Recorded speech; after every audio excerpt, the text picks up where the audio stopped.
اعوذ باللہ من الشیطان الرجیم بسم اللہ الرحمن الرحیم اللہم فقہنا فی الدین، یا اللہ ہمیں دین کی سمجھ بوجھ عطا فرما، آمین یا رب العالمین۔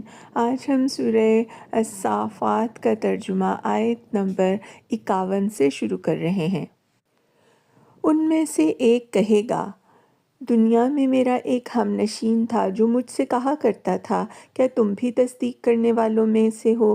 کیا واقعی جب ہم مر چکے ہوں گے اور مٹی ہو جائیں گے اور ہڈیوں کا پنجر بن کر رہ جائیں گے تو ہمیں جزا اور سزا دی جائے گی؟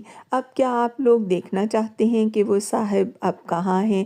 یہ کہہ کر جوں ہی وہ جھکے گا تو جہنم کی گہرائی میں اس کو دیکھ لے گا اور اس سے خطاب کر کے کہے گا، خدا کی قسم تو مجھے تباہی کر دینے والا تھا۔ میرے رب کا فضل شامل حال نہ ہوتا تو آج میں بھی ان لوگوں میں سے ہوتا جو پکڑے ہوئے آئے ہیں۔ اچھا تو کیا اب ہم مرنے والے نہیں ہیں؟ موت جو ہمیں آنی تھی وہ بس پہلے آ چکی، اب ہمیں کوئی عذاب نہیں ہونا۔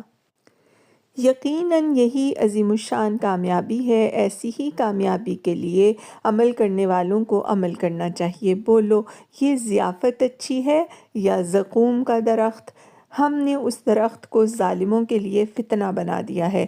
وہ ایک درخت ہے جو جہنم کی تہہ سے نکلتا ہے، اس کے شگوفے ایسے ہیں جیسے شیطانوں کے سر۔ جہنم کے لوگ اسے کھائیں گے اور اسی سے پیٹ بھریں گے۔ پھر اس پر پینے کے لیے ان کو کھولتا ہوا پانی ملے گا اور اس کے بعد ان کی واپسی اسی آتش دوزخ کی طرف ہوگی۔ یہ ہیں وہ لوگ جنہوں نے اپنے باپ دادا کو گمراہ پایا اور انہی کے نقش قدم پر دوڑ چلے، حالانکہ ان سے پہلے بہت سے لوگ گمراہ ہو چکے تھے اور ان میں ہم نے تنبیہ کرنے والے رسول بھیجے تھے۔ اب دیکھ لو کہ ان تنبیہ کیے جانے والوں کا کیا انجام ہوا۔ اس بد انجامی سے بس اللہ کے وہی بندے بچے ہیں جنہیں اس نے اپنے لیے خاص کر لیا ہے۔ ہم کو نوح نے پکارا تھا تو دیکھو ہم کیسے اچھے جواب دینے والے تھے۔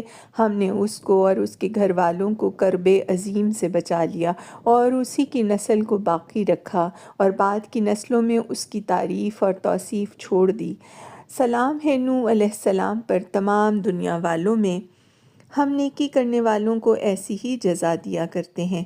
در حقیقت وہ ہمارے مومن بندوں میں سے تھا، پھر دوسرے گروہ کو ہم نے غرق کر دیا۔ صدق اللہ العظیم۔ وآخر دعوانا ان الحمد للہ رب العالمین وسلام علی المرسلین۔ چینل کو سبسکرائب ضرور کر لیں، شکریہ۔